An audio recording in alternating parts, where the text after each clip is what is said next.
Salut à tous, la team OL, tout même chaud pour Lyon Fan TV. Très heureux les gars de vous retrouver pour une nouvelle vidéo. L'Olympique Lyonnais s'est qualifié pour les huitièmes de finale de la Coupe de France hier contre Sochaux, 5-2.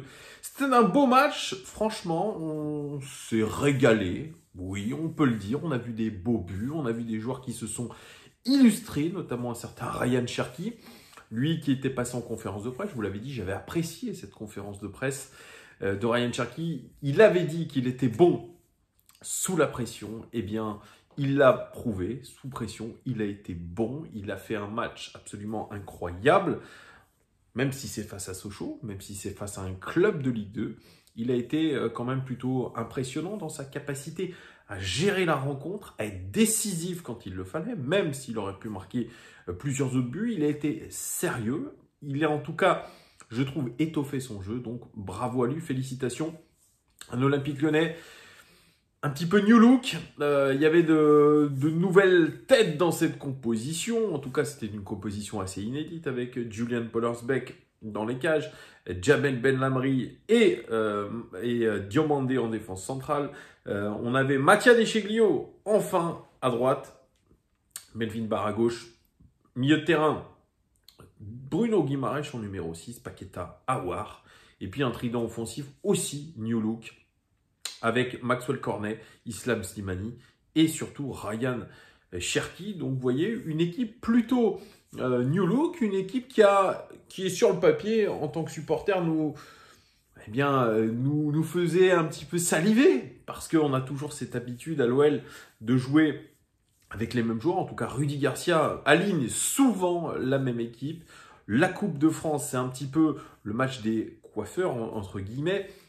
C'est l'occasion pour ceux qui n'ont pas énormément de temps de jeu de se montrer. Et ça, c'est véritablement important. C'est le moyen pour ces joueurs-là de gagner du temps de jeu, de gagner un petit peu d'expérience, d'essayer de prouver qu'ils ont de la valeur et pourquoi pas qu'ils puissent bousculer la hiérarchie. Donc, vous voyez, il y avait tout un petit cocktail intéressant pour ce match face à Sochaux. Une rencontre que je vous disais quand même globalement maîtrisée par l'Olympique Lyonnais. Elle a été maîtrisée dès le début du match. On a mis le pied sur le ballon, on a essayé de créer des occasions, on s'en est créé, on a marqué. Mais il y a eu quelques trous d'air, notamment qui ont amené les deux buts sochaliens. On n'aurait pas dû les encaisser, ces buts, parce qu'il y a eu de la déconcentration.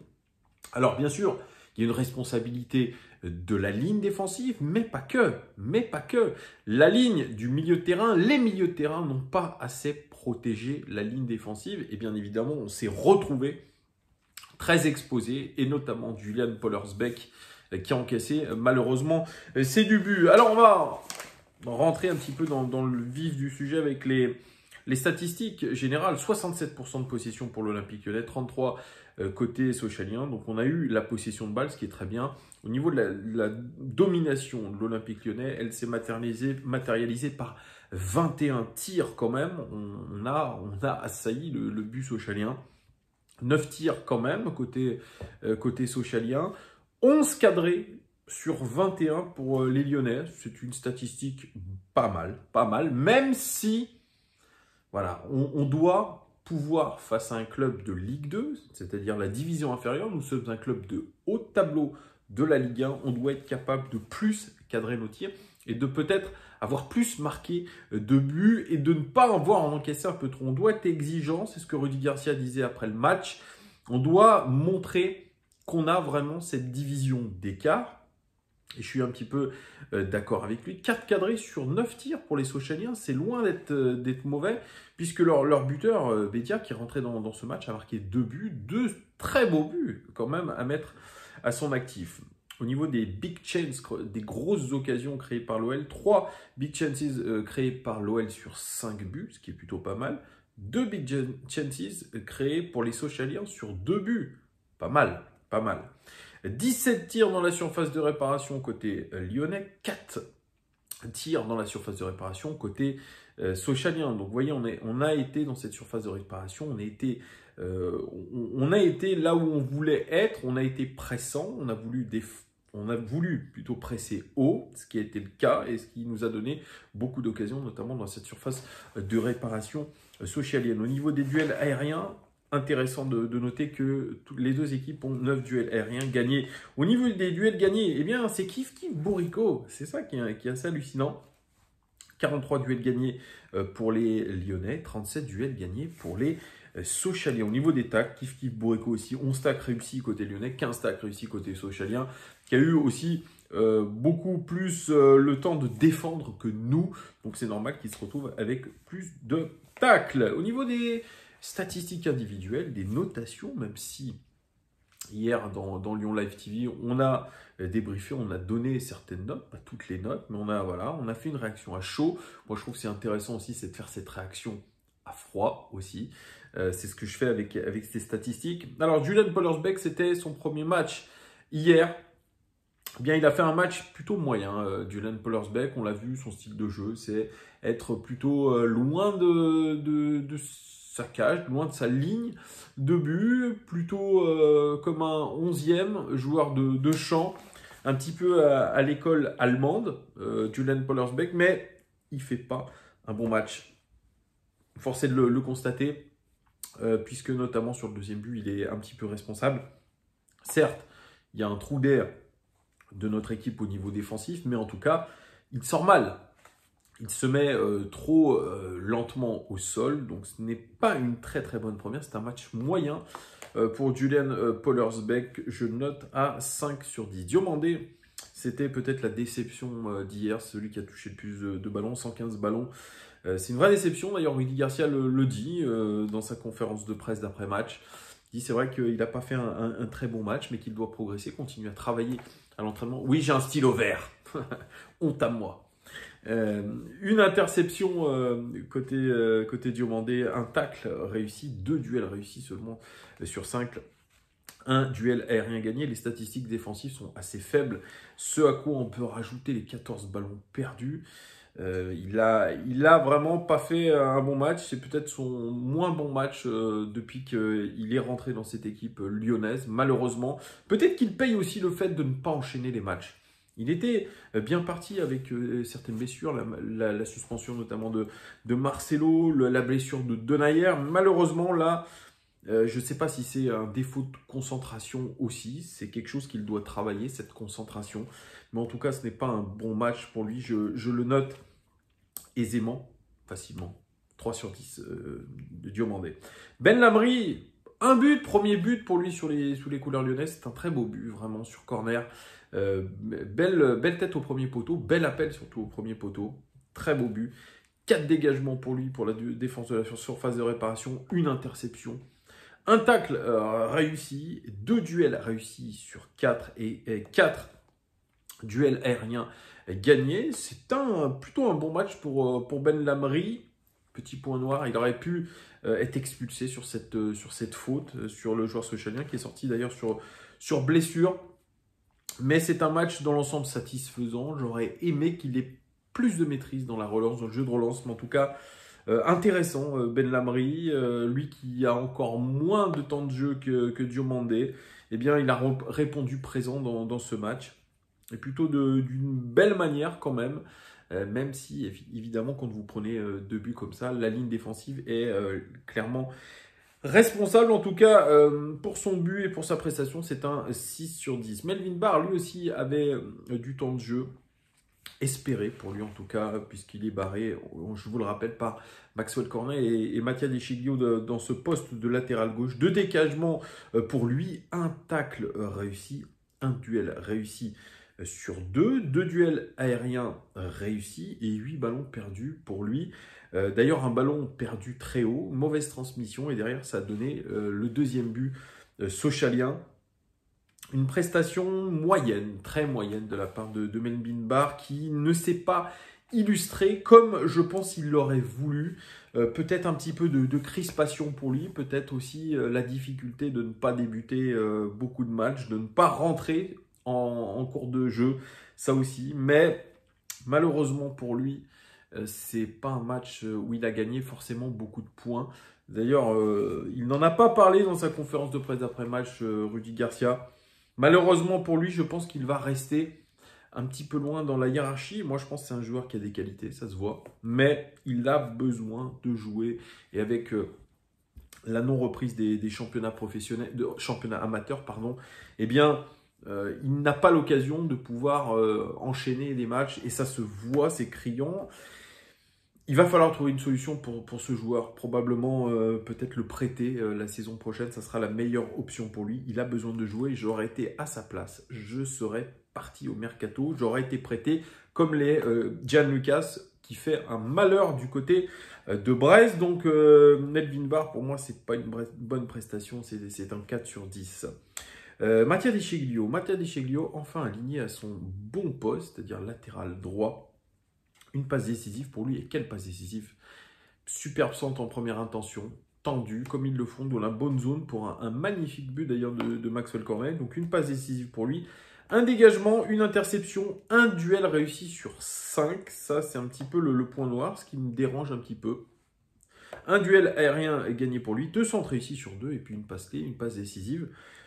Moi, j'ai pas trouvé un Mattia Di Sceglio très impressionnant non plus, même si Julien Le Guen disait que ah tiens, on voit la différence avec, enfin, il n'a rien à envier à Dubois, pardon. Je l'ai pas trouvé meilleur que Dubois sur ce côté droit. Son seul fait d'arme vraiment, c'est cette passe décisive, c'est super passe décisive, mais franchement, il n'a pas été incroyable. Nos 2 latéraux n'ont pas été incroyables. La seule différence, comme je vous le dis, c'est la passe décisive pour Maxwell Cornet qui met un peu plus de, comment on dit, de beurre dans les épinards. Voilà, on va dire ça comme ça. Donc cette passe décisive, pour moi, c'est un 5 sur 10. Sinon, je l'aurais noté autant que Melvin Barr. Bruno Guimaraes, qui avait l'occasion de se mettre dans un poste qui, je pense, lui va extrêmement bien. C'est ce poste de sentinelle devant la défense, une sentinelle très mobile, à la différence d'un Thiago Mendes. Vraiment, c'est quelqu'un qui a ratissé très large sur le terrain. Il a joué que 70 minutes, il ne termine pas les matchs. Bruno Guimaraes, c'est assez bizarre, mais c'est le choix de Rudy Garcia. 3 passes clés quand même pour lui. C'est une très belle stat. 2 dribbles réussis sur 2. 4 duels réussis sur 5. C'est très bon aussi. Un dégagement, une interception et 2 tacles. C'est quasiment du perfect pour lui. Et je crois qu'il a essayé de mettre 6 balles en profondeur. Il a réussi les 6. C'est le carton plein. Le seul petit point négatif, et là je rejoins Sofiane hier, c'est vrai que sur le deuxième but sofianien, ça part un petit peu d'un défaut de pressing efficace où il se fait éliminer très rapidement. Et donc, comme vous avez votre sentinelle qui est éliminée, eh bien vous laissez votre défense à découvert. Et il suffit que votre défense ne fasse pas le job pour que derrière, on ait une vraie occasion de but. Mais j'ai globalement apprécié la prestation de Guimaraes sur ce match qui est très intéressant. C'est un poste qui lui va bien. Et pour moi, très sincèrement, il y a match entre Thiago Mendes et lui à ce poste de sentinelle. Il a orienté le jeu parfaitement. Il sait créer des occasions. Peut-être qu'il peut aller encore un peu plus loin en essayant de se projeter un peu plus et peut-être frapper au but. Voilà, mais sinon, c'est un bon match de sa part. C'est un 7 sur 10. Allez, 7 sur 10, soyons chauvins, ça peut se discuter entre le 6 et le 7. Eh bien, je mets un 7 sur 10. Paqueta, c'est peut-être celui qui était le plus rayonnant dans ce milieu de terrain. Il revenait de suspension. 4 passes clés pour lui. Énormissime. Je crois que c'est le record côté lyonnais dans ce match. 5 dribbles réussis sur 9. 5 dribbles réussis, pardon. C'est juste 5 dribbles réussis sur 5, excusez-moi. C'est excellent. 9 duels réussis sur 10. C'est énorme. Une interception et 2 tacles. Enfin, match énorme dans l'inspiration. Il est à l'avant-dernière passe. Il est dans l'orientation du jeu. Il est intéressant sous pression. Il est intéressant dans l'orientation. Peut-être le petit point négatif, c'est sur cette dernière contre-attaque où il récupère le ballon aux abords de la surface. Il élimine son adversaire direct d'un double contact astucieux. Ah, j'arrive pas à le dire. Et il file tout droit. Malheureusement, il essaye de lancer, je crois, un de nos attaquants en profondeur, alors qu'il fallait jouer à droite sur Ryan Cherki. Mais franchement, quelle intelligence notamment sur cette occasion de Cherki, qui le met au-dessus du but. Il a l'intelligence de s'effacer. Et voilà, ça fait toute la différence. C'est un joueur aujourd'hui qui est rayonnant. qui, pour moi, je l'ai dit hier, pourrait être titulaire dans bien de grosses équipes européennes. Franchement, c'est aujourd'hui certain. Il sait, je vais pas dire qu'il s'est, si, il s'est rassuré. Il s'est rassuré par rapport à qui il était, quel joueur il était. On a souvent parlé d'un joueur qui était avec le moral dans les chaussettes quand il était à l'AC Milan. Aujourd'hui, il est en train de retrouver une seconde jeunesse, même s'il est encore très jeune. Mais il retrouve de la confiance et je pense que le flair de Juninho y est pour beaucoup. L'intégration dans l'équipe a été au top. En tout cas, il est dans la régularité aussi. Paqueta, pour moi, c'est aisément sur ce match-là un 8 sur 10. Oussem Aouar, une passe décisive pour lui quand même. 3 passes clés, c'est pas mal du tout. 4 dribbles réussis. 5 duels réussis sur 10. 0 duel aérien gagné et seulement un tacle. Donc vous voyez, pas beaucoup de statistiques défensives une nouvelle fois pour un Oussem Aouar, plutôt concentré sur les tâches offensives. Alors est-ce que c'est une consigne du coach? Il se pourrait bien que ce soit le cas. En tout cas, il y a de l'intelligence chez ce joueur. Vous voyez, dans la création, il monte en tout cas en puissance. Il aurait pu marquer. Je vous rappelle qu'il a eu une frappe qui a été bloquée sur sa ligne par un défenseur socialien. Derrière, je crois qu'il essaye de faire une talonnade pareil, contrée. Mais Oussem Aouar, il monte en puissance. Moi, ce que j'aimerais, ce que nous aimerions pour la plupart, c'est qu'il ait plus de stats défensives. Mais je pense que son volume de jeu n'est pas suffisant. Est-ce qu'il a ce volume physique aussi en lui? En ce moment, je ne crois pas. Mais en tout cas, si c'est une consigne du coach, elle est de rester plutôt en attaque et d'être un relais d'attaque, de se projeter dans la surface de réparation. Mais en tout cas, il le fait de la meilleure des manières. Hier, c'est un des meilleurs joueurs aussi sur la pelouse. Pour moi, c'est un 7 sur 10 pour Oussem Aouar. Ryan Cherki, l'homme du match, probablement hier. 2 buts, une passe décisive. Et quelle passe décisive pour Jason Denayer sur corner, superbe. Il aurait pu en marquer plus. Lui, il dit qu'il aurait pu marquer 4 buts en tout. Effectivement, il en a raté des occasions, c'est dommage. Mais en tout cas, c'est 3 dribbles réussis, 2 passes clés, 3 duels réussis sur 6. 6 ballons en profondeur réussis sur 6, soit autant que Guimarães. C'est très très bon, c'est très très bon. Un Ryan Cherki qui a eu les éloges de son entraîneur en disant qu'il avait fait un match plein. Et que surtout, il avait été dans le sens du jeu, dans le sens du collectif. Il a su lâcher la balle quand il le fallait, il a su la garder quand il le fallait, il a su proposer aussi par son positionnement offensif, mais aussi sur son positionnement défensif. Effectivement, il y a une progression actuellement dans l'état d'esprit de Ryan Cherki, dans son jeu. Ça reste encore à prouver au plus haut niveau, c'est-à-dire en championnat. Pour l'instant, il a 6 buts. En Coupe de France, 0 but en championnat. Peut-être que ça va arriver, mais je vous le dis, il sera titulaire probablement contre Reims, Ryan Cherki. En tout cas, sur ce match-là, c'est un 8 très aisément aussi.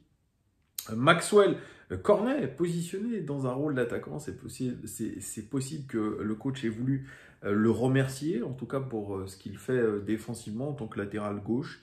Un but, et quel but!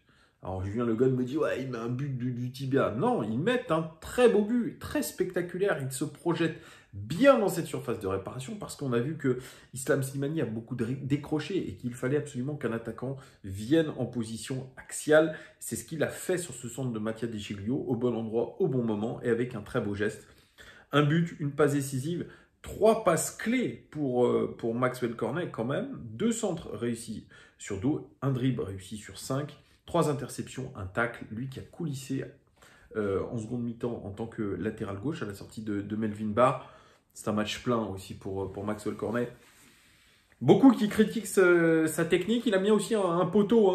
Il a fait un centre un petit peu raté, mais qui a atteint l'équerre du gardien socialien. On peut dire ce qu'on veut sur Maxwell Cornet, mais il fait son petit bonhomme de chemin quand même du côté de l'Olympique Lyonnais, plus de 200 matchs. Et il a égalisé le record de but de Florian Maurice. Donc, il y a des critiques qui sont fondées, c'est vrai. Ça ne sera jamais un top joueur. Mais c'est un joueur de devoir. C'est un joueur sur qui vous pouvez aussi vous appuyer. C'est quelqu'un qui est... Alors, je vais m'attirer les foudres, mais qui est régulier dans ses prestations. Il est quand même contrebalancé de gauche, latéral gauche, avant-centre, etc. Il est très peu blessé. C'est un joueur qui a un gros volume de jeu pour le coup. Il est, je pense, aujourd'hui précieux dans l'équilibre de l'équipe, même si je suis d'accord avec vous, techniquement, c'est pas incroyable, etc. Mais en tout cas, il a ce mérite de garder cette confiance en lui. Cette confiance en lui je pense qu'il puise un petit peu dans ses partenaires et dans surtout la confiance que lui accorde le coach. Donc tout n'est pas acheté avec Maxwell Cornet. Je suis contre ce bashing incessant. Il n'a pas joué 200 matchs à l'Olympique Lyonnais pour rien. C'est que c'est un joueur sur qui vous pouvez aujourd'hui compter. Donc Maxwell Cornet sur ce match-là, c'est un 7 sur 10. Islam Slimani, qui est un petit peu déçu. Une passe décisive pour Ryan Cherki, 2 dribbles réussis sur 3, un duel aérien gagné, un dégagement, une interception et un tacle. Des statistiques un petit peu défensives. Un Islam Slimani qui a raté les occasions qu'il a eues dans ce match-là. Un joueur qu'on ne sent encore pas à fond physiquement, qui est un petit peu lourd sur le terrain, je trouve. Islam Slimani, il va devoir peut-être s'affûter, lui aussi a besoin de temps de jeu, et probablement que d'ici la fin de saison, il ne sera pas dans les petits papiers, en tout cas de Rudy Garcia, peut-être que sur les matchs de coupe, où il sera titulaire, mais ce match-là, il ne m'a pas convaincu non plus. Il était face à un club de Ligue 2, rappelons-le quand même. C'est un joueur qui, même s'il n'a pas joué, était à Monaco la saison dernière et il appartenait à Leicester. Leicester, c'était peut-être pas le très très haut du tableau de Première Ligue, mais c'est un très bon club en tout cas. Donc je suis déçu, mais j'attends encore parce que j'avais dit qu'il sera prêt en mars. On est au mois de mars. Pour l'instant, il semble encore ne pas être prêt. Moi, je vais donner un petit peu une deadline pour lui, pour pouvoir le juger vraiment complètement cette fin mars.